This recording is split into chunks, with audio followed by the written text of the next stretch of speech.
Hi everyone! Today we are going to be reading a story for fun. It is almost the last day of school, and so I am going to read a book called Last Day Blues.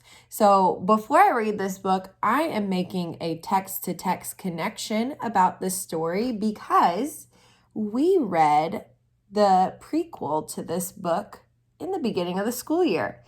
If you remember the story, First Day Jitters, this is actually the second book. So the first book was about the teacher being so nervous on the first day of school.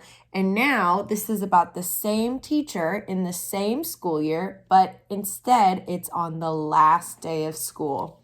So we're going to read Last Day Blues. And blue is a synonym for sadness. So this means last day sadness. You're feeling sad on the last day of school. Let's read Last Day Blues. Last Day Blues by Julie Dannenberg.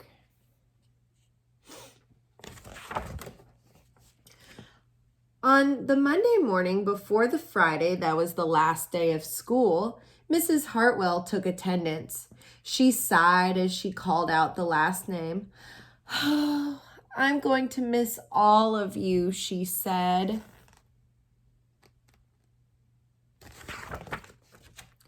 The kids nodded in agreement. "I'm going to miss my friends," said Shannon. "I'm going to miss Daisy," said Dan. "I'm going to miss chocolate milk and pizza for lunch," said Joe. Everyone felt a little blue thinking about the last day of school, even Daisy. I'm also feeling a little blue about the last day of school. That afternoon during recess, the students talked as they hung out on the jungle gym. Mrs. Hartwell said, "She's going to miss us," said Alexandra, swinging from the bar. "We should get a present to cheer her up," said Eddie, hanging upside down by his knees. But what could they get her? I could give her the rest of my sandwich. It's my mom's bologna special," said Josh. "Or a coffee cup, or a new pen with kind of feathers and beads." The students thought and thought, but couldn't come up with one single idea that they all agreed on. "We'll think of something tomorrow," Eddie assured everyone as they lined up at the drinking fountain.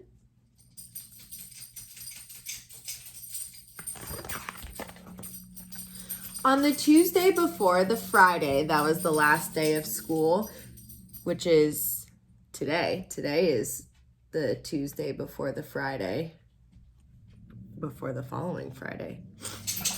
Mrs. Hartwell read the final page of their last read-aloud book. "I'm going to miss circle time," said Miss Hartwell. "I'm going to miss science," said Emily. "I'm going to miss seeing Miss Hartwell wear her safety goggles during science," said Jack, giggling. And so before they got too sad, Miss Hartwell put on her safety goggles just one last time for fun. "We definitely need to cheer Miss Hartwell up," said Andy during recess as he jumped out of a swing. "Any ideas about a present?" Eddie asked. "Nope," they all answered back. What do you think a good present would be for her? On the Wednesday before the Friday, that was the last day of school, Mrs. Hartwell brought in her super duper sugar cookies with extra frosting. "I'm going to miss snack time, but I can't wait for barbecues by the pool," said Jack. "I'm going to miss recess, but I can't wait to play hide and seek outside after dinner," said Alexandra. "I'll miss school, but I can't wait for summer vacation," said Josh. The class discussed their summer plans and drowned their last day blues with another round of milk and sugar cookies.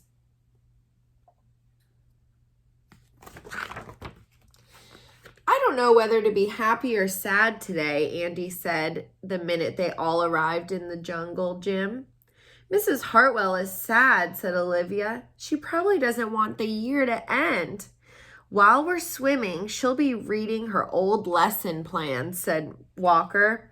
And while we're playing, she'll be trying to remember the fun times we had this year. And that's when an idea zip-zapped and zinged through Eddie's brain. I know exactly what we can do to cheer her up, Eddie said, jumping down from the jungle gym. The class agreed. It was perfect. On the Thursday before the Friday, that was the last day of school, Eddie raised his hand right after Miss Hartwell started language arts. We need some privacy, please, he said. And so Miss Hartwell took down bulletin boards with her back to the class. She never even peeked. Well, only once. There she is peeking.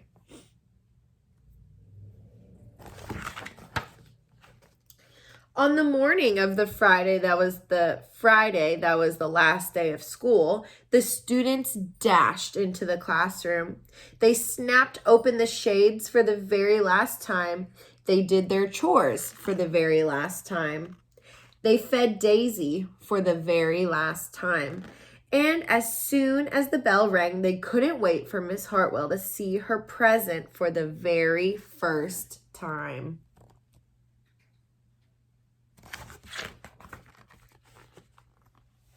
The last day of school makes us blue, so we'll miss recess and pizza and reading too. Snack time we'll miss Daisy and cookies and friendship true, snack time and science and learning new. We'll miss spelling bees for our test review and groundhogs that play peekaboo. The year's been great, a big wahoo. There are many things to miss, it's true, but mostly what we'll miss is you. So they wrote her a really sweet poem. How do you think Miss Hartwell felt about that? I think she felt pretty happy. Later on during recess, Eddie said, I think Miss Hartwell liked her present. I just hope it helps, Margaret said. Poor Miss Hartwell, they all said sadly as they pictured their final goodbye. Teachers must hate the last day of school. Look at all the teachers crying. And then it was time. The bell rang. Goodbye, the students called as they rushed out the door. Goodbye, Miss Hartwell called after them. And then she returned to her empty classroom. It's just you and me, Daisy, she said. I'm sure going to miss them this summer. But I can't wait for vacation. Look at all those teachers running out the door. And then she's on vacation. So I really enjoy this book because even though we are really, really sad for the last day of school because we don't get to see each other for a little while, it is super exciting to have summer vacation and to have a nice, relaxing summer and not having to focus too much on schoolwork. So I hope that you have enjoyed listening to this story, Last Day Blues. I hope that you have an amazing summer, and I hope that you don't have any last day blues, but if you do, remember that it's okay, and all of your teachers miss you so, so much, and we love you, and we hope that you have the very best summer, and also, I know that you are going to do amazing things in second grade. Your second grade teachers are going to be so impressed with you. So I am signing off and I'll see you guys later. Bye, first graders.